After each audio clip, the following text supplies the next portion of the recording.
పఠాన్కోట్ ఆనుకుని ఉన్న గ్రామం. ఆ గ్రామం పెద్ద జస్వంత్ సింగ్. ఇంటి ముందు గుమిగూడి ఉన్నారు గ్రామస్తులు. జస్వంత్ సింగ్ దీర్ఘంగా ఆలోచిస్తున్నాడు. అక్కడున్న అందరి మొహాల్లోనూ ఆదుర్ద, ఆతృత, ఆందోళన కొట్టొచ్చినట్లుగా అనిపిస్తున్నాయి. ఇప్పుడు గనక ఒక మంచి వాన పడకపోతే చేతికి అందొచ్చిన ఈ పంటంతా సర్వనాశనం అవుతుంది.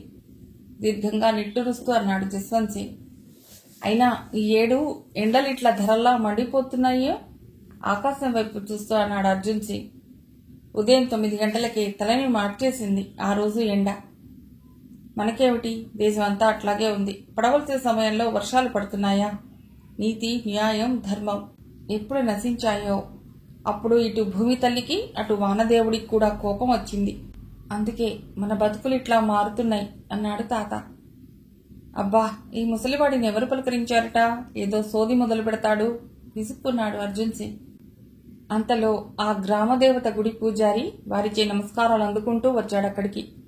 మన ప్రాంతాల్లో అతన్ని గణాచారి అంటారు. ఎవరికీ భయపడి గ్రామస్తులు పూజారికి భయపడతారు. జస్వంత్ సింగ్ లేచి భయంగా చూస్తూ మోకాళ్ళ మీద కూర్చున్నాడు. పూజారి బాగా పూనకం వచ్చి ఊగుతున్నాడు. నన్ను మర్చిపోయారా మీరు? అందుకే నాకు ఆగ్రహం వచ్చింది. నేనే వానని పడనివ్వటం లేదురా. నన్ను శాంతపరిచేదాకా మీకు వర్షాలు పడవు, పంటలు పండవు. మీ పెళ్ళాం పిల్లలు తిండికి మొహం వార్చి చస్తారా? చూడండి ఏం చేస్తానో బిగ్గరగా అరవసాగాడు. తప్పైంది, మమ్మల్ని క్షమించు తల్లి. నీకేం కావాలో కోరుకో, ఇచ్చుకుంటాం. మా మీద దయ చూపించు. నీ కోపం వస్తే మేం బతకగలమా? తల్లి, నీకు పొట్టేళ్లు కావాలా, కోళ్లు కావాలా, మేకలు కావాలా? ఏం కావాలి తల్లి అడిగాడు జస్వంత్ సింగ్. కావాలిరా, నాకన్నీ కావాలి. నాకు ఆహారం పెట్టకుండా మీకు తిండెట్లా వస్తుందనుకున్నారు? మరింతగా తూలిపోతున్నాడు పూజారి.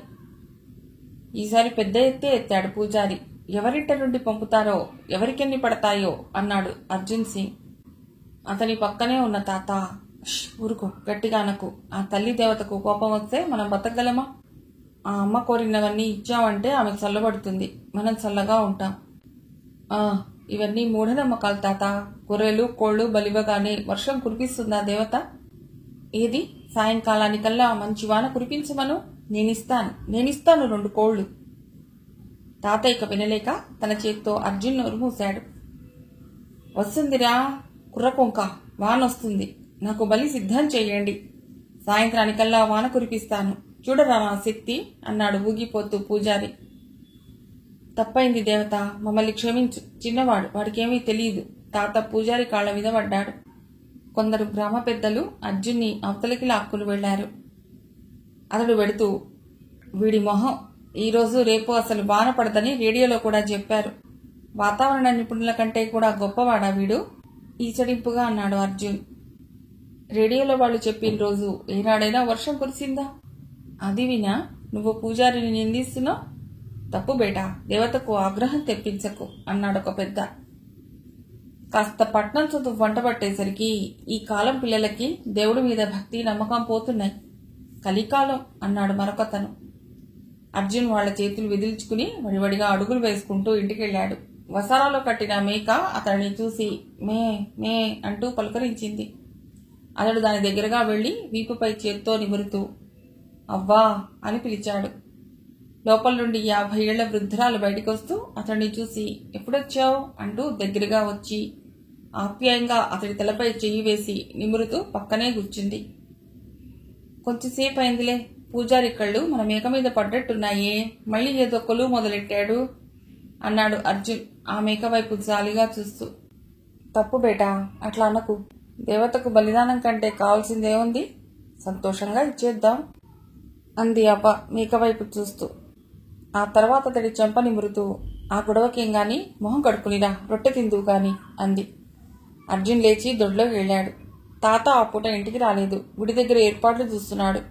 అర్జున్ అవ్వతో కబుర్లు చెప్తూ రొట్టె తిని తర్వాత నిద్రపోయాడు.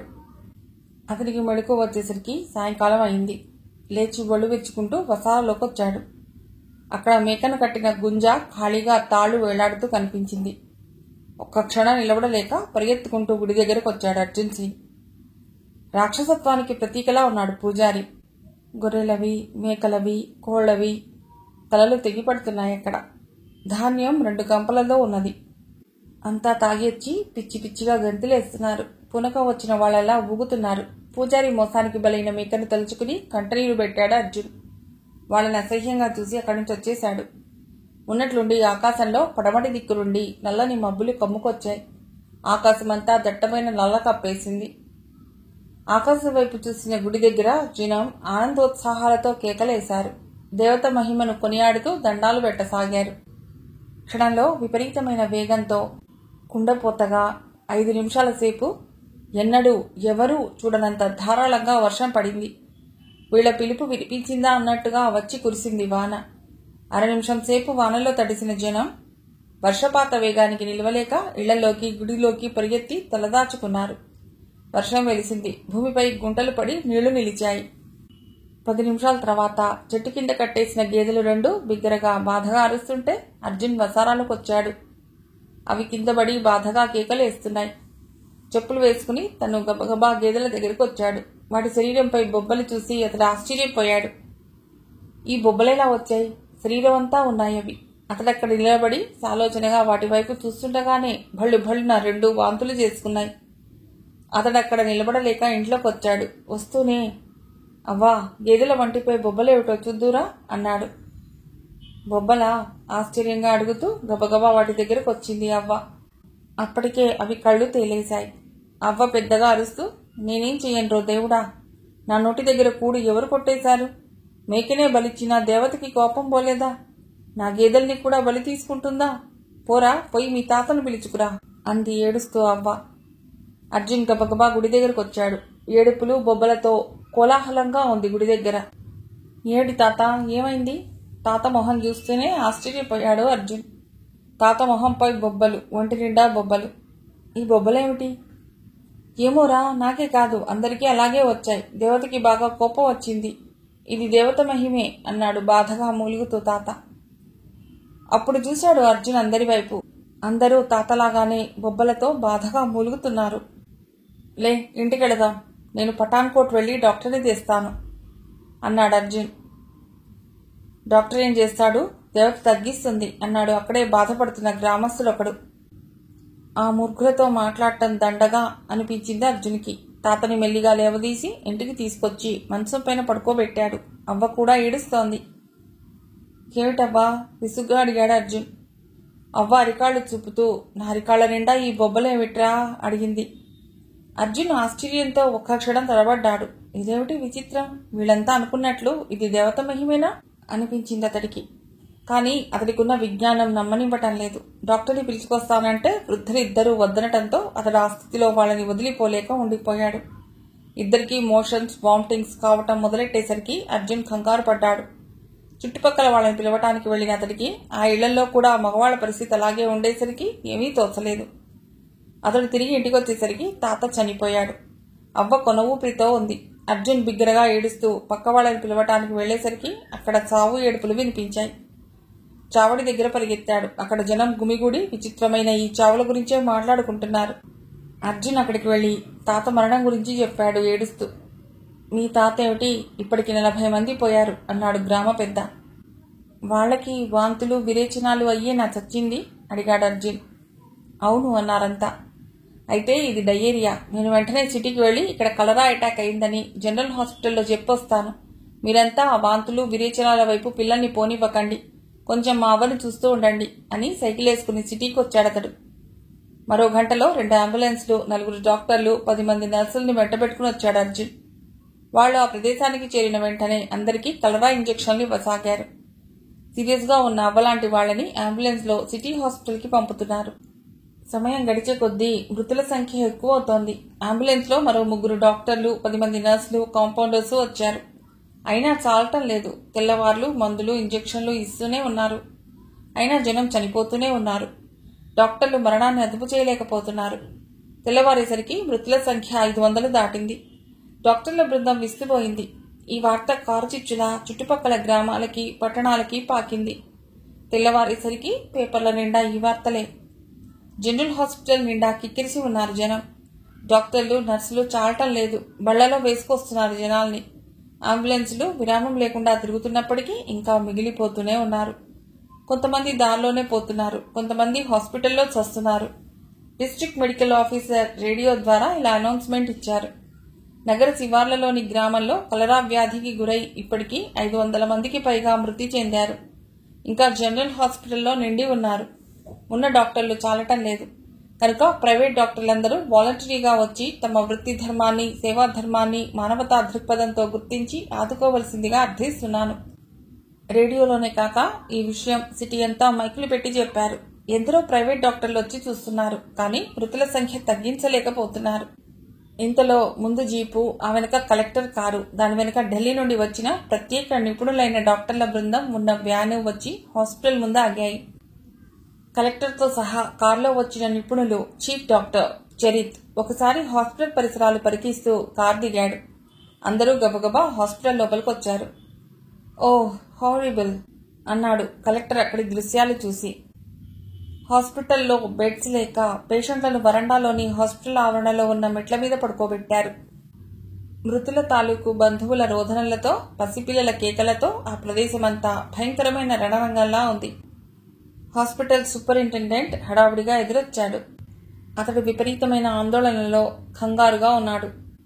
మా సాయశక్తులా ప్రయత్నిస్తున్నాను సార్. అదేమిటో ఎన్ని మెడిసిన్స్ వాడినా వామిటింగ్స్, మోషన్స్ కంట్రోల్ కావటం లేదు. మృతుల సంఖ్య హెచ్చుతోంది అన్నాడు సూపరింటెండెంట్. డయేరియానా అడిగాడు చరిత్. ఎస్ సార్ అన్నాడు సూపరింటెండెంట్. కలెక్టర్ డాక్టర్ని పరిచయం చేస్తూ, వీరు డాక్టర్ చరిత్, ఢిల్లీ నుండి వచ్చారు, వారు ఆయన అసిస్టెంట్స్ అన్నారు. సూపరింటెండెంట్ వాళ్ళందరితో కరచాలనం చేసి, రండి సార్ లోపలికి వెడదాం అన్నాడు ముందుకు దారి తీస్తూ. కలెక్టర్కి, మిగతా డాక్టర్లకి అక్కడ విషయాలను వివరిస్తున్నాడు సూపరింటెండెంట్. డాక్టర్ చరిత్ దృష్టి కింద పడుకోబెట్టబడిన ఒక యువకుడిపై పడింది. అతడి కనుబొమ్మలు ముడిపడ్డాయి. అతడు వంగి ఇంకా స్పృహలోనే ఉన్న ఆ పేషెంట్ని పలకరించాడు. నీ మొహంపై ఈ బొబ్బలేమిటి? దానికి సమాధానం సూపరింటెండెంట్ చెప్పాడు. అదే అర్థం కానిది డాక్టర్. ఇక్కడ ప్రతి పేషెంట్కి ఈ బొబ్బలున్నాయి. దేవతకి కోపం వచ్చి ఇలా అయ్యాయి అంటారు. చూశారుగా, స్మాల్ ఫాక్స్ టైప్లో వచ్చాయి అవి. నువ్వు నిన్న ఏం తిన్నావు, ఏం తాగావో చెప్పు అడిగాడు డాక్టర్ చరిత్ ఆ పేషెంట్ని. మామూలే, రొట్టె తిని చాయ్ తాగాను, సాయంత్రం కళ్ళు తాగాను. కొలువు చేసుకున్నాం కదా. తర్వాత ఏముంది? దేవత మహిమ చూపించింది, వాన పడింది, అంతా సంతోషించాం. కానీ ఏం లాభం? ఆ తల్లికేం లోపం చేశామో మా అందరికీ ఒళ్ళంతా బొబ్బలు వచ్చాయి. బాగా బాధగా ఉన్నాయా? బాగా వాచి విపరీతంగా ఉంది. దీనిలా భరించే కంటే ఒక్కసారి ప్రాణం పోతే బాగుండుననిపిస్తోంది. మరి వాంతులు ఎప్పుడుండయ్యాయి?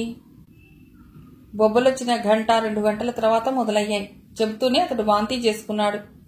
నర్స్ డిష్ తెచ్చేలోపుగానే అతడు కింద వాంతీ చేసుకోవడం జరిగింది. డాక్టర్ చరిత్ అతడి వైపు పరీక్షగా చూశాడు. తర్వాత డాక్టర్ల బృందం వైపు తిరిగి, మీరు ఈ పేషెంట్ నుండి బ్లడ్, యూరిన్ తీసుకోండి అని కలెక్టర్ వైపు తిరిగి, సార్ ఒకసారి మీరు ఇలా రండి అన్నాడు. ఇద్దరు బయటికొచ్చారు. మనం ఒకసారి ఆ గ్రామానికి వెళ్ళొద్దాం. అలాగే, నేను వెళ్ళవలసిన పని ఉంది, పదండి అన్నాడు కారు వైపు నడుస్తూ. ఎస్పీ జీపు ముందు బయలుదేరింది. దారి పొడవునా రోదనలతో గుండె దడదడలాడుతూనే ఉంది. ఈ గ్రామాల్లోని వాళ్ళకి ఇదో రోగం డాక్టర్.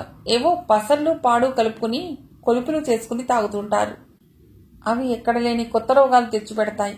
ఈ మూఢనమ్మకాలు ఎప్పుడు పోతాయో గాని చూడండి ఎంత నష్టమో అన్నాడు పోతున్న బళ్లను చూస్తూ. డాక్టర్ ఏదో దీర్ఘంగా ఆలోచిస్తున్నాడు. గ్రామంలో సగానికి పైగా జనాభా పట్నం చేరినట్లున్నారు. ఇళ్లు తాళాలు పెట్టి కావళ్లు ఖాళీగా కనిపిస్తున్నాయి. కార్లు గ్రామం మధ్యలో ఆగాయి. కలెక్టర్ వచ్చారని తెలియగానే మిగిలి ఉన్న జనం ఏడుస్తూ చుట్టూ మూగారు. కలెక్టర్ చెయ్యూపుతూ, అందరూ శాంతంగా ఉండండి. ఢిల్లీ నుండి పెద్ద డాక్టర్లను పిలిపించాం. ఇదిగో వీరు ఆ డాక్టర్లందరికీ చీఫ్. ఇక్కడికి వచ్చారు. మీకు ఇంకేం భయం లేదు. సహాయ సహకారాలు వెంటనే ఏర్పాటు చేస్తున్నాం అన్నాడు. కొలుపు చేయటం, వాన పట్టం, జనం చచ్చిపోవటం అన్నీ మరోసారి వివరంగా చెప్తున్నారు వాళ్ళు. ఈ సందడిలో డాక్టర్ చరిత్ ఆ దేవాలయ ప్రాంతమంతా పరీక్షించాడు. గుడి పక్కగా ఎన్నగుంట ఉంది. లోపలికి నీరు సగానికి తక్కువ ఉంది. సహజంగా అలాంటి గుంటల్లో నీరుపై దోమలు, ఈగలు స్వేచ్ఛా విహారాలు చేస్తుంటాయి. కానీ ఆ పరిసరాల్లో ఒక్క దోమ గాని, ఈగ గాని అతనికి కనిపించలేదు. తనని పరీక్షగా చూస్తున్న 12 ఏళ్ల కుర్రవాడిని గమనించాడు డాక్టర్ చరిత్. అతన్ని దగ్గరికి పిలిచి, ఈ గుంట చాలా రోజుల నుండి ఉందా ఇక్కడ అడిగాడు చరిత్. లేదు, నిన్న వానకి పడింది గుంట. అబ్బో, ఎంత పెద్ద వానో అన్నాడు కుర్రవాడు. ఇక్కడేనా, మీ పక్క ఊళ్ళో కూడా పడిందా? మా ఊళ్ళోనే పడింది. సరే గాని నాకు ఒక ఖాళీ సీసా శుభ్రంగా కడుక్కుని తెచ్చిస్తావా అడిగాడు చరిత్. ఓ, ఇప్పుడే తెస్తాను అంటూ ఆ కుర్రవాడు రయ్యిన పరిగెత్తాడు. అన్నట్లుగా 2 నిమిషాల్లో కళ్ళు సీసా ఒకటి కడుక్కుని తెచ్చాడు. డాక్టర్ చరిత్ చేతులకి గ్లౌజెస్ తొడుక్కుని సీసాలోకి ఆ గుంటలోని నీరు పట్టి మూత గట్టిగా బిగించి తను కూడా తెచ్చుకున్న సూట్ కేసులో పెట్టుకున్నాడు. కుర్రవాడి భుజం తట్టి కలెక్టర్ ఉన్న చోటికొచ్చాడు చరిత్. గ్రామస్తులు ఇంకా కలెక్టర్తో తమ గోడు చెప్పుకుంటున్నారు. చరిత్ అతడి దగ్గరికి వెళ్ళి, సార్, ఈ ఊరి నుండి ముందు ఈ జనాన్నంతా ఇవాక్యుయేట్ చేయమనండి. ఆస్తులకు ఎలాంటి నష్టం రాకుండా ఊరి చుట్టూరా రిజర్వ్ పోలీసులను కాపలా పెట్టండి. 3 రోజుల తర్వాత గ్రామస్తులు ఊళ్ళోకి రావచ్చు. ముందు విషయాన్ని అందరికీ తెలియజేసి ఊరొదిలి పొమ్మనండి అన్నాడు చరిత్. అదేమిటి డాక్టర్, వీళ్ళెక్కడికి వెళ్తారు? ఏమిటి విషయం? ఏమైంది అసలు? ఆదుర్దాగా అడిగాడు కలెక్టర్. కారణం ఇప్పుడేమీ చెప్పలేను. ఈ జనమైనా బతకాలంటే వెంటనే ఊరొదిలి 3 రోజులు ఎక్కడైనా ఉండి వచ్చేయమనండి అన్నాడు చరిత్. కలెక్టరు, గ్రామస్తులు అవాక్కై కొద్ది క్షణాలు నిలబడ్డారు. ప్రాణం అంటే అందరికీ తీపే.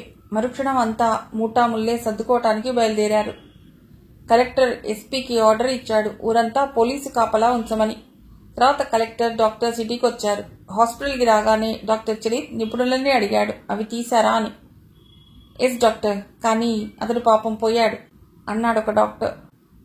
అలాగా, అయితే అతడి టిష్యూలు తీయండి అన్నాడు చరిత్. పావుగంట గడిచాక నిపుణులతో తాము తెచ్చిన హెలికాప్టర్ దగ్గరకు వచ్చాడు చరిత్. ఇదేదో అంటువ్యాధని ప్రజలు భయపడుతున్నారు. అసలు ఇదేమి వ్యాధి? దీనికి మందేమీ లేదా? మీరు వాళ్ళకేం సజెషన్స్ ఇచ్చారు అడిగాడు కలెక్టర్. మేం తీసుకువెళుతున్నవి ICMRలో టెస్ట్ చేసి వచ్చే రిపోర్ట్స్ని బట్టి మందులు నిర్ణయిస్తాం. అందాక ఈ చావులు తప్పవు అన్నాడు బయలుదేరుతూ చరిత్. 1 గంటలో ఢిల్లీకి వచ్చారు. నేరుగా ICMRకి వెళ్లి టిష్యూ, బ్లడ్, యూరిన్ టెస్ట్ చేశారు నిపుణులు. గంటలో రిపోర్ట్స్ చరిత్ ముందు ఉంచారు. ఇందులో ప్రోటోటాక్సిక్ ట్రేసెస్ కనిపిస్తున్నాయి డాక్టర్ అన్నారు. చరిత్ ఒక్కసారి రిపోర్ట్ అంతా చూసి జేబులో పెట్టుకుంటూ, ఓకే, థ్యాంక్ యూ డాక్టర్స్ అని చెప్పి అతడు కారులో తన ఇంటికి వచ్చాడు. తను ప్రత్యేకంగా ఏర్పాటు చేసుకున్న ల్యాబ్లో కూర్చుని టెస్ట్ చేస్తున్నాడు. ఇంతలో చైర్మన్ భట్టాచార్య వచ్చారక్కడికి. హలో డాక్టర్, వెళ్ళిన పని ఏమైంది అన్నాడు ఎదురుగా వచ్చి నిలబడుతూ. చరిత్ పరీక్షనాళికలోని ద్రవం కేసి పరీక్షగా చూస్తూ, టెస్ట్ చేస్తున్నాను సార్ అన్నాడు. Not necessary. ఆ పంజాబ్ ప్రాంతంలో ఇలాంటి గొడవలు సహజమే. ఏ టెర్రరిస్టో ఆ కొలువులప్పుడు సారాల్లో విషం కలిపి ప్రజల్లో భయోత్పాతాలు కలిగించడం, ప్రభుత్వానికి టెన్షన్ పెట్టడం మామూలే అన్నాడు భట్టాచార్య. కాదు సార్, ఇది సాధారణ విషయం కాదు. ఇలా రండి చూపిస్తాను అంటూ అతడు లేచి దూరంగా ఒక బోన్లో ఉంచబడ్డ ఎలుకను బోన్తో సహా తెచ్చి టేబుల్ మీద పెట్టాడు. పరీక్షనాళిక వైపు చూపిస్తూ, ఇది నేను ఆ గ్రామం నుండి పట్టుకొచ్చిన వర్షపు నీరు. ఇప్పుడు ఈ నీళ్లని ఎలుకపై పోస్తాను, చూడండి ఏం జరుగుతుందో అంటూ ఆ ఎలుకపై వర్షపు నీరు గుమ్మరించాడు చరిత్. నీళ్లు మీద పడగానే ఎలుక అటు ఇటు ఎగిరింది. కొద్దిసేపు గడిచాక దాని వంటిపై తెల్లటి బొబ్బలొచ్చాయి. అది బాధగా కీచుకీచుమంటూ అరవసాగింది. తర్వాత నోటి నుండి తెల్లటి నురుగు కక్కసాగింది. చైర్మన్ ఆశ్చర్యంగా చూస్తున్నాడు. మాక్సిమం 10 నిమిషాల కంటే ఎక్కువసేపు బతకదది అంటూ వచ్చి తన కుర్చీలో కూర్చున్నాడు చరిత్. అతడి ఎదురు కుర్చీలో కూర్చుంటూ, అంటే ఆ వర్షపు నీరే ఇంత ఘాతుకానికి కారణం అంటావా? వర్షం ప్రజల్ని బ్రతికిస్తుంది గాని చంపుతుందా అన్నాడు చైర్మన్. మీరు చెప్పేది ప్రకృతి సహజమైన వర్షం గురించి. అయితే ఇది ప్రకృతి సహజంగా కురవని ఆయన సగంలో ఆపాడు. ఎగ్జాక్ట్లీ, అది ప్రకృతి సహజమైన వాన కాదు, కొందరు ప్రత్యేకంగా సృష్టించిన వర్షం. That is man made rain, yellow rain అన్నాడు చరిత్. చైర్మన్ సంభ్రమాశ్చర్యాలతో డాక్టర్ వేషంలో ఉన్న రాహుల్ వైపు చూశాడు. ఎలో రెయిన్? అవును, ఇది ఎల్లో రెయిన్. దాని సింటమ్స్ ఇవి అని విన్నట్లు గుర్తుగాని డెత్ అంత త్వరగా వస్తుందంటావా? ఎస్ సార్, మనుషుల్లో కొంచెం లేటుగా వస్తుంది. మిగతా జంతువుల్లో 1 or 2 అవర్స్లో ప్రాణం పోతుంది. భట్టాచార్య కొన్ని క్షణాలు మౌనంగా ఆలోచిస్తూ అటు ఇటు తిరుగుతున్నాడు. రాహుల్ టెస్ట్ ట్యూబ్లో ఉన్న ఎల్లో రెయిన్ వైపు చూస్తున్నాడు. ఒకప్పుడు ఆఫ్ఘనిస్తాన్లో వార్ టైంలో ఉపయోగించారట. కానీ దీన్ని అమాయకులైన ప్రజలపై ఉపయోగించవలసిన అవసరం ఎవరికొచ్చింది? సాలోచనగా రాహుల్ వైపు చూస్తున్నాడు భట్టాచార్య. రాహుల్ ఆయన వైపు చూడటం లేదు. రెయిన్ వాటర్ ఉన్న పరీక్షణాళికకు పైభాగాన సన్నటి మూతి ఉన్న గాజుగొట్టాన్ని బిగించాడు. ఆ 2 టెస్ట్ ట్యూబ్లను హీటర్ పైకి ఎక్కించాడు. కొద్ది క్షణాల్లో పరీక్షణాళికలోని నీరు వేడెక్కింది. మరికొద్దిసేపటికి ఆ నీటిలోంచి పొగలు రాసాగాయి. ఆ పొగ లేత పసుపచ్చ రంగులో ఉంది. అది స్లోగా పైన బిగించిన గాజుగొట్టంలోకి ఎడుతోంది. గాజుగొట్టానికి 3 వంతులు నిండింది. అప్పటికి నీళ్లు మరిగిపోయాయి. రాహుల్ హీటర్ ఆఫ్ చేసి పైన బిగించిన గాజుగొట్టం మూతిని గ్లౌస్ తొడుక్కున్న వేలితో అదిమి పట్టి దాన్ని లిడ్తో బిగించాడు. టెస్ట్ ట్యూబ్ ని సేఫ్టీ ప్లేస్ లో ఉంచి గ్లౌజెస్ తీసేసి చేతులు కడుక్కుని ఫ్లాస్క్ లోంచి కాఫీ 2 కప్పుల్లోకి వంపి ఆయనకు ఒకటిచ్చి తానొక కప్పు తీసుకుని, దాన్ని ఉపయోగించవలసిన అవసరం ఎవరికుందో తెలుసుకోవడం అంత కష్టమేమీ కాదు సార్. ముందు ఈ ఎలోరైన్ కి యాంటీడోట్ కనిపెట్టాలి. నేను దీని గురించి ఆలోచిస్తున్నాను. అసలు దీనిలోని కంటెంట్స్ తెలిస్తే గానీ రెమెడీ కనిపెట్టలేం. ఫర్దర్ గా ఇలాంటి దుష్పరిణామాలు ఎదురైతే అది ఎదుర్కోవటానికి మన దగ్గర యాంటీడోట్ కావాలి. ప్రస్తుతం నా ఆలోచనలు దీని చుట్టూ ఉన్నాయి. దీనికి రెమెడీ కనిపెట్టడానికి నాకు కొన్ని ఆధునికమైన పరికరాలు కావాలి. తెలివి, చురుకుదనము కలిగి నమ్మకంగా పనిచేయగలిగే ఒక రీసెర్చ్ అసిస్టెంట్ కావాలి. ఇంత తక్కువ వ్యవధిలో అసిస్టెంట్ పరికరాలు దొరుకుతాయా? మంచి ల్యాబ్ కూడా కావాలి అన్నాడు రాహుల్. భట్టాచార్య రాహుల్ వైపు చూస్తూనే ఒక్క క్షణం ఆలోచించాడు. తీసుకోవటానికి పర్మిషన్ తెప్పిస్తాను. నీకు కావలసిన పరికరాల లిస్ట్ రాసిపో. పోతే అసిస్టెంట్ గురించి అని ఆగాడు కొన్ని క్షణాలు. సండే ఆఫ్టర్నూన్ నువ్వు ఇన్స్టిట్యూట్ కి వెళ్ళు. అక్కడ నీకోసం నీ అసిస్టెంట్ వెయిట్ చేస్తుంటాడు. సరేనా? ఇంకా ఆదివారానికి 2 రోజులు టైం ఉంది కాబట్టి ఈ లోపుగా నేను ఈ ఏర్పాట్లు చూస్తాను. థ్యాంక్ యూ సార్ అన్నాడు రాహుల్. అన్నట్లు రేపు ఉదయం నీవు ఒక మీటింగ్ కు వెళ్ళాలి అంటూ కోటు జేబులో నుండి ఇన్విటేషన్ కార్డు తీసి ఇచ్చాడు. రాహుల్ కాఫీ కప్పు టేబుల్ పై ఉంచి కార్డు తీసి చూశాడు. అది ఆసియా రాజ్యాల వాతావరణ కాలుష్య నివారణ సెమినార్. తలెత్తి భట్టాచార్య వైపు చూశాడు రాహుల్. ఈరోజు మినిస్టీరియల్ లెవెల్లో మీటింగ్ జరిగింది. నేను ఇప్పుడు అక్కడి నుంచే వస్తున్నాను. మంత్రులు తీసుకున్న నిర్ణయాలు అమలుపై రేపు సెక్రటరీస్ లెవెల్లో మీటింగ్ ఉంది. దేశ విదేశీ వాతావరణ నిపుణులందరూ వస్తారక్కడికి. నీకది ఉపయోగపడవచ్చు. చూసిరా ఒకసారి అన్నాడు. అలాగే సార్, పెడతాను. Okay, good night Rahul. రేపు 10:30 కల్లా కారు పంపిస్తాను. రెడీగా ఉండు. ఆయన వెళ్లిపోవటానికి లేచాడు. రాహుల్ ఆయన్ని కారెక్కించి లోపలికి వచ్చాడు. స్నానం చేసి పనికుర్రవాడు తెచ్చిపెట్టిన క్యారేజ్ విప్పి భోజనం చేశాడు. పడుకుని కళ్ళు మూసుకుంటే పఠాన్కోట్లో ఆ రోజు చూసిన దృశ్యాలు మెదులుతున్నాయి. ఎక్విప్మెంట్స్ ఉంటే అప్పటికప్పుడు ఆ గ్యాస్ ని టెస్ట్ చేసి చూసేవాడే. ఆదివారం దాకా ఆగాలంటే చిరాకు అనిపించింది. నిద్ర పట్టదని లేచాడు. లైట్ వేసుకుని వార్ జనరల్ తీశాడు. విదేశాల్లో జరుగుతున్న అనేక రకాల వార్స్, వాటికి సంబంధించిన విషయాలున్నాయి అందులో. చదువుతూ రాత్రంతా గడిపాడు. తెల్లవారుజాముకి నిద్ర పట్టింది. మెళుకు వచ్చేటప్పటికి 9 కావస్తోంది. లేచి గబగబా తన పనులు తీర్చుకుని రెడీ అయ్యాడు. కారు వచ్చే టైం ఇంకా ఉండటంతో ఎల్లోరైన్ కి సంబంధించిన విషయాలు రాస్తూ కూర్చున్నాడు. 10:30 దాటుతుండగా కారు హార్న్ వినిపించింది. వాకిట్ల నుండి బ్రీఫ్ కేసులో అవసరమైనవి సర్దుకుని వచ్చి కారెక్కాడు. సగం దూరం వచ్చేసరికి కారు రివర్స్ చేసుకుని పెట్రోల్ బంక్ ముందు ఆపాడు డ్రైవర్. డీజిల్ అయిపోయింది సార్, పోయించుకుని పోదాం అన్నాడు. త్వరగా కాని, టైం అవుతోంది. వాచ్ చూసుకుంటూ విసుగ్గా అన్నాడు రాహుల్. టైం 11 అయింది. స్కూటర్లు, కార్లు చాలా ఉన్నాయి అక్కడ. నువ్వెళ్ళు, నేను టాక్సీ మాట్లాడుకుని వెళతాను అంటూ దిగబోయాడు రాహుల్. వద్దు సార్, ఎంతసేపు ఉండండి అంటూ బంకువాణ్ణి బతిమాలి త్వరగా పోసేటట్టు చేశాడు. అయినా 20 నిమిషాలు ఆలస్యం అయింది. కారు ఇండియా గేట్ వైపు దూసుకుని వస్తోంది. అక్కడే ఉంది సెమినార్ జరుగుతున్న భవనం. అది ఒకనాటి మొగలాయిల కట్టడం. దాని అందం చెడకుండా ఆధునీకరించారు. వెస్టర్న్ సైడ్ పోర్టికో నుండి ఆసియా రాజ్యాల సెక్రటరీ జనరల్, భారతదేశ అటవీ వాతావరణ శాఖ కార్యదర్శి ఇద్దరు విదేశీ సెక్రటరీస్ ని, వాతావరణ నిపుణులని ఆహ్వానించడం పూర్తయింది. అప్పుడే లోపలికి పోతున్నారు. కారు పక్కకి తిప్పాడు డ్రైవర్. అక్కడ ఈస్టర్న్ సైడ్ డోర్ నుండి భారతీయ శాస్త్రవేత్తలు, కొంతమంది పారిశ్రామికవేత్తలు వెళ్తున్నారు. రాహుల్ అక్కడ కారు దిగి తన ఇన్విటేషన్ కార్డు చూపించి లోపలికి వెళ్లాడు. ఒక్క క్షణం నిలబడిపోయాడక్కడ. ఇండియాలో అలీన రాజ్యాల సభలు ఇందిరాగాంధీ టైంలో జరిగినప్పుడు ఈ దృశ్యాన్ని తను టీవీలో చూశాడు. ఇప్పుడు ప్రత్యక్షంగా చూస్తున్నాడు. అక్కడ తన పేరు మీద సీట్ కేటాయించడం అతడికి అపరిమితమైన ఆనందాన్ని, గర్వాన్ని కలిగించింది. ఈ గౌరవం అతడు ఊహించనిది. వెళ్లి తనకు నిర్దేశించిన సీట్లో కూర్చున్నాడు. సీట్స్ కి ముందర విదేశాల పేర్లున్న బోర్డ్స్ ఉన్నాయి. డెస్క్స్ కి కుడివైపుగా లాంగ్వేజెస్ నేమ్స్ ఉన్న స్పీచెస్ ఉన్నాయి. అందరూ ఇయర్ ఫోన్స్ తగిలించుకున్నారు. డెస్క్ పై వాటర్ బాటిల్ లిడ్ ఉన్న వాటర్ గ్లాసెస్ ఉన్నాయి. ప్రోగ్రామ్ పేపర్స్ ఉన్న ఫోల్డర్స్ అందరికీ ఇవ్వబడ్డాయి. రాహుల్ వచ్చి కూర్చున్నాక అతడికి ఫోల్డర్ తెచ్చి ఇచ్చేందుకు వెడుతూ, మీరు నిన్న రానట్టుంది సార్ అన్నాడు అతడు. అవును అన్నాడు ముక్తసరిగా రాహుల్.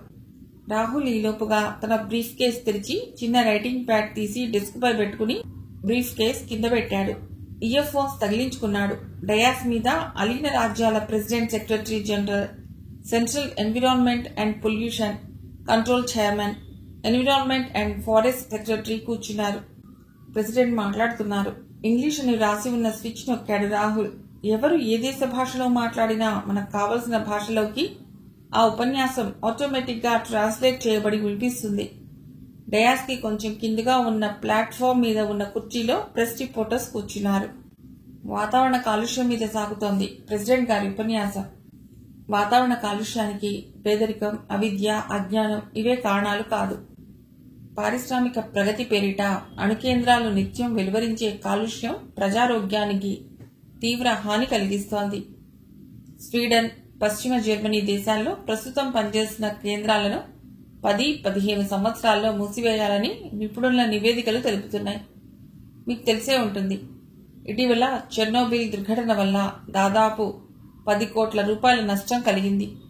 7 టన్నుల ధార్మిక ధూళి 2000 కిలోమీటర్ల వరకు పయనించి దాదాపు 22 దేశాల్లో కని విని ఎరుగని నష్టాన్ని కలుగజేస్తోంది.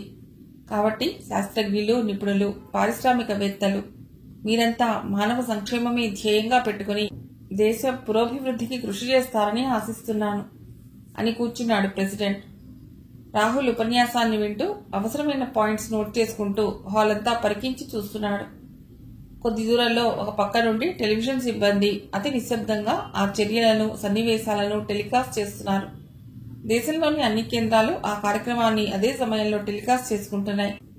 టీవీ ఉన్న ప్రతి ఒక్కరూ ఆ కార్యక్రమాన్ని అత్యంత ఆసక్తిగా చూస్తూ వింటుంటారు కాబోలు అనుకున్నాడు రాహుల్. అతడి దృష్టి తిరిగి డయాస్ మీదకి మళ్లింది.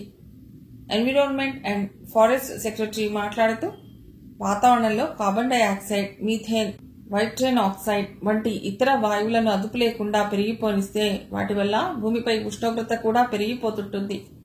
భూమి నుండి వేడిమి తిరిగి ఆకాశంలోకి పోకుండా అడ్డుకున్న కార్బన్ డైఆక్సైడ్ పొర ప్రభావం వల్ల ప్రాంతీయ వాతావరణం, వర్షపాత రీతులు మారిపోతున్నాయి. సముద్ర మట్టాలు పెరిగిపోతున్నాయి. భూమి ఉపరితల ఉష్ణోగ్రతలో 1.5 సెంటీగ్రేడ్ డిగ్రీల పెరుగుదలకు ఇప్పటికే అవకాశాలు ఏర్పడ్డాయని ప్రపంచ వనరుల సంస్థ పేర్కొన్నది. కార్బన్ డైఆక్సైడ్, ఇతర వాయువులు అతి తక్కువ స్థాయిలో వెలువడేలా ఇంధన మిశ్రమాలను తయారు చేయాలి. అదేవిధంగా ఉష్ణమండలం ప్రాంతాలలో అడవుల నరికివేతను అదుపు చేయాలి. ఆ విధంగా చేయటం వలన హానికరమైన వాయువులు వాతావరణంలో హెచ్చు స్థాయిలో చేరటం మందగిస్తుంది. ఉష్ణోగ్రత పెరుగుదల సంబంధించి ఇప్పటికే తెలిసిన అంశాలు ఎంతో ఆందోళన కలిగిస్తున్నాయి. ప్రజలు, ప్రభుత్వాలు ఈ సమస్యకు అగ్ర ప్రాధాన్యమిచ్చి తక్షణ చర్యలు ప్రారంభించాలి అంటూ ఇంకా ఆయన ఉపన్యాసం కొనసాగుతూనే ఉంది. రాహుల్ నోట్ చేసుకున్న పాయింట్ చూసుకున్నాడు. ఇంతలో అతడి దృష్టి ప్యాడ్ పై క్లిప్ కి కొంచెం కిందుగా అమర్చిన డై ఇంప్రెగ్నేటెడ్ పేపర్ మీద పడింది. ఆశ్చర్యంగా అతడి కళ్ళు వెడల్పయ్యాయి. క్లిప్ తీసి పేపర్ చేతిలోకి తీసుకున్నాడు. సగానికి పైగా చిక్కటి నీలం రంగులోకి వచ్చింది. వెంటనే అతడి దృష్టి హాల్ అంతా ప్రసరించింది. దేశ విదేశాల ప్రతినిధులు హాల్ నిండా ఉన్నారు. మళ్లీ పేపర్ వైపు చూశాడు. క్రమేపీ కిందికి దిగుతోంది కల. మై గాడ్ అనుకుంటూ రాసిన కాగితాలు, ప్యాడ్ బ్రీఫ్ కేసులోకి కొక్కి గబగబా మీటింగ్ హాల్ దాటి కారిడార్లోకి వచ్చాడు. 2 అంగల్లో రిసెప్షనిస్ట్ దగ్గరికి వెళ్లి పక్కగా ఉన్న గదిలోకి తీసుకెళ్లాడు.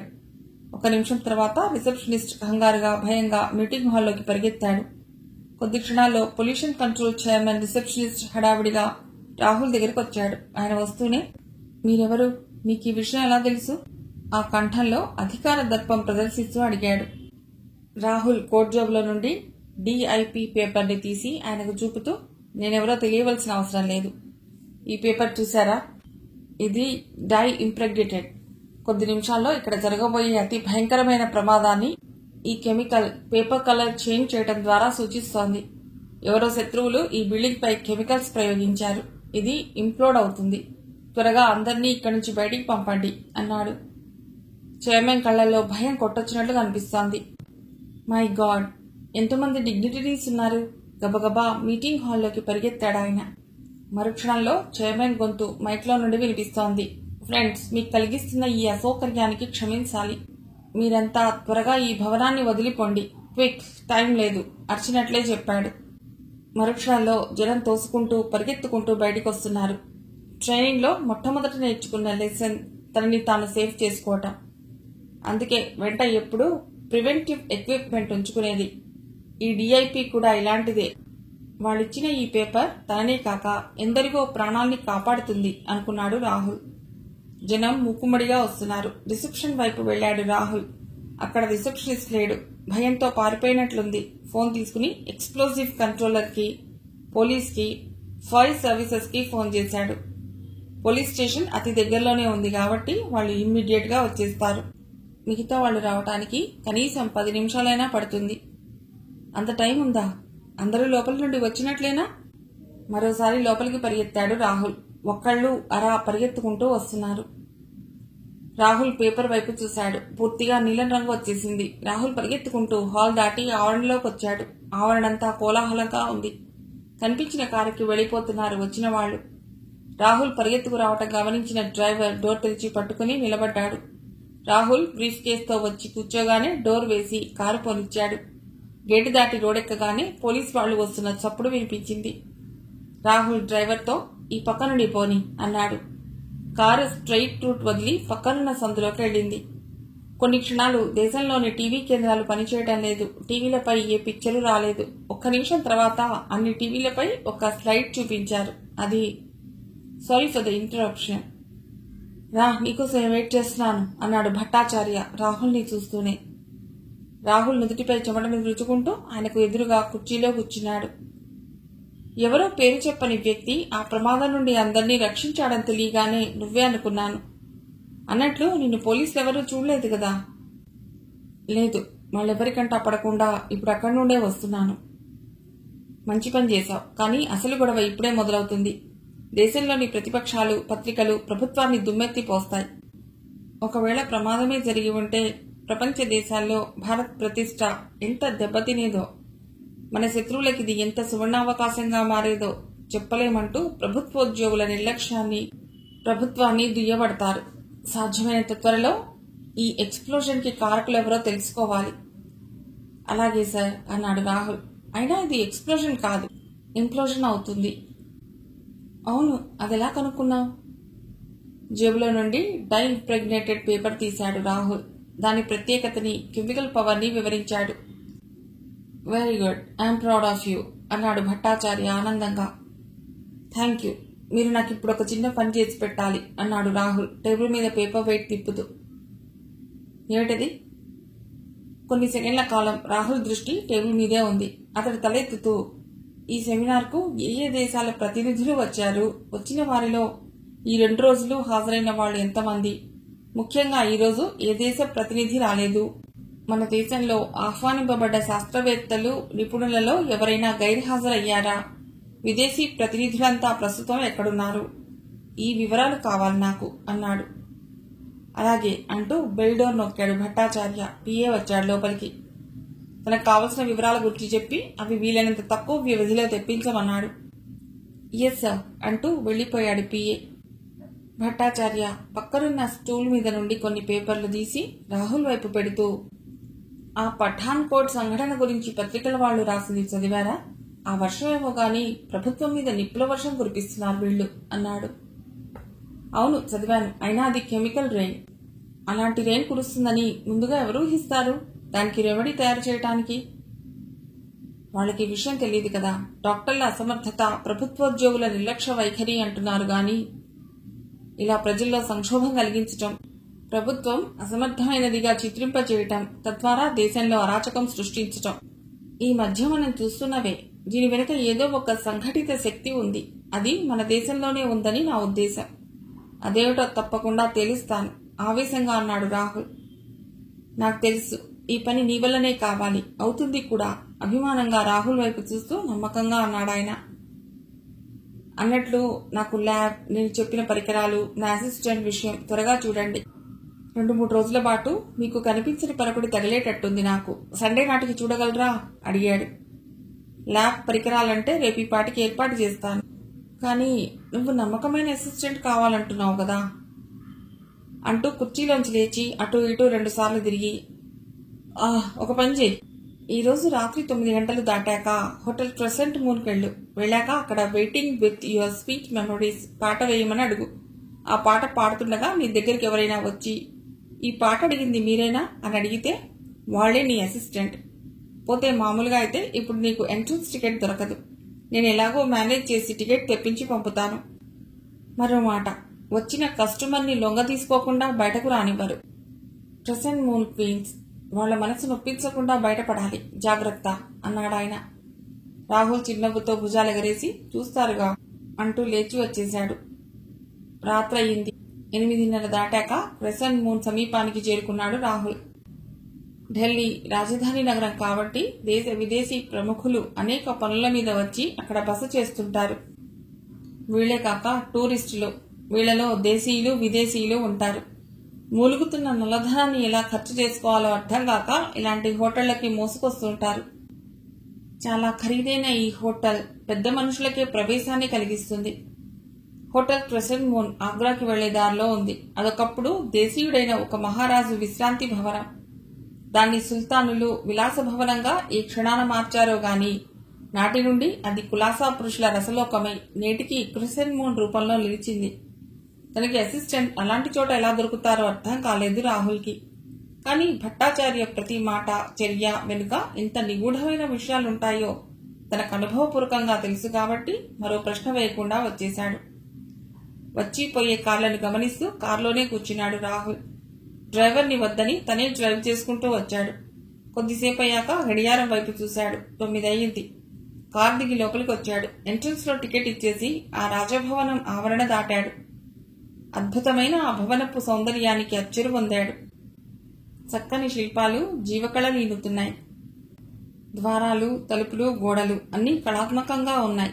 రాహుల్ నెమ్మదిగా నడుచుకుంటూ ద్వారాన్ని సమీపించాడు.